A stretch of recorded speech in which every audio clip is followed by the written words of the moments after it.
اس کے بعد تیسرے نمبر پر سہیل بن عمر وہ آئے اور ایک معاہدہ طے پا گیا۔ اس معاہدے کے اندر سب سے پہلی بات، جب پاک پیغمبر صلی اللہ علیہ وآلہ وسلم نے بسم اللہ الرحمن الرحیم لکھ کر معاہدہ شروع کرنا چاہا تو وہ کہنے لگا کہ رحمان اور رحیم تو ہم نہیں جانتے، اللہ کو جانتے ہیں، تو اللہ کے نام سے شروع کرتے ہیں۔ آپ صلی اللہ علیہ وآلہ وسلم نے یہ بات مان لی۔ آگے دوسری عبارت تھی کہ یہ معاہدہ کفار قریش اور محمد رسول اللہ صلی اللہ علیہ وآلہ وسلم کے درمیان ہے۔ تو وہ سہیل کہنے لگا کہ اسی بات پر تو ہمارا جھگڑا ہے، ہم کہتے ہیں آپ اللہ کے رسول نہیں ہو، اور معاہدے میں ہم کیسے لکھ دیں کہ آپ اللہ کے رسول ہو؟ چنانچہ آپ صلی اللہ علیہ وآلہ وسلم نے جو معاہدہ لکھوانے پر مامور حضرت علی رضی اللہ تعالی عنہ تھے، ان سے کہا کہ یہ الفاظ مٹا دو۔ حضرت علی رضی اللہ تعالی عنہ نے بزبان حال یہ کہا کہ یہ نہیں مانتے تو یہ مٹانے پر تلے ہوئے ہیں، میں تو مانتا ہوں کہ آپ اللہ کے رسول ہو، تو میں یہ کیوں مٹا دوں؟ یہ تو ٹھیک لکھا ہوا ہے۔ بہرحال یہ الفاظ بھی حذف کیے گئے، معاہدہ طے پا گیا، اور معاہدہ طے پا جانے کے بعد اس معاہدے کے اندر کچھ اور بھی ایسی شرائط تھیں جو ظاہری طور پر ایسے لگ رہا تھا کہ مسلمان مغلوب ہو کر معاہدہ کر رہے ہیں، مگر اللہ کا حکم تھا۔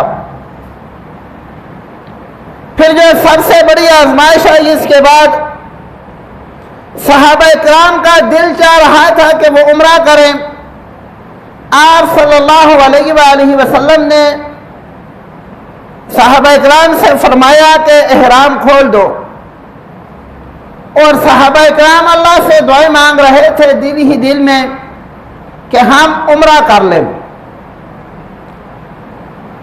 آپ صلی اللہ علیہ وآلہ وسلم نے پھر فرمایا کہ احرام کھول دو، لیکن صحابہ کرام کے دل میں اب بھی تمنا تھی کہ شاید کوئی ہیلا نکل آئے اور ہم عمرہ کر لیں۔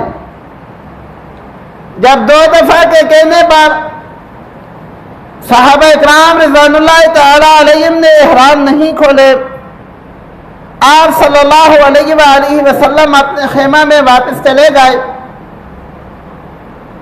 آپ صلی اللہ علیہ وآلہ وسلم کے ساتھ اس وقت خیمہ میں ام سلمہ رضی اللہ تعالی عنہ موجود تھی۔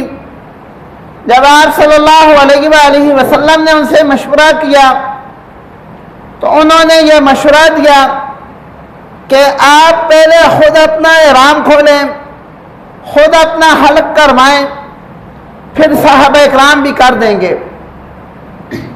چنانچہ پاک پیغمبر صلی اللہ علیہ وآلہ وسلم نے حلق کروا لیا، احرام کھول دیا۔ صحابہ اکرام رضوان اللہ تعالی علیہم کی عمرہ کرنے کی یہ آخری امیدیں بھی دم توڑ گئیں، انہوں نے بھی احرام کھول دیے اور حلق کروا لیا۔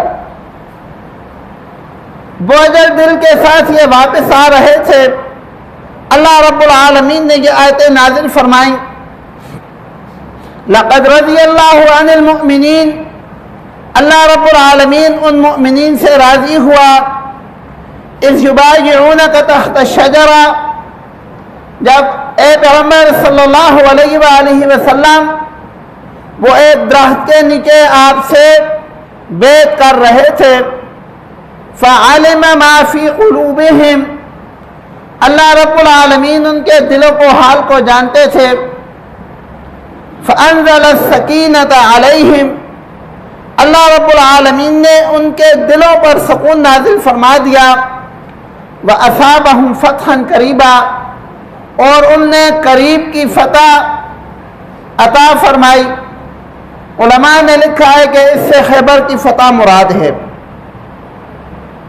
تو یہ صلح حدیبیہ تھی جو یکم ذی القعدہ کو آپ صلی اللہ علیہ وآلہ وسلم نے عمرے کے لیے سفر شروع کیا تھا اور یہاں آ کر یہ سفر اختتام پذیر ہوا۔ اللہ رب العالمین ہم سب کو بھی آپ صلی اللہ علیہ وآلہ وسلم کی کامل اتباع نصیب فرمائے۔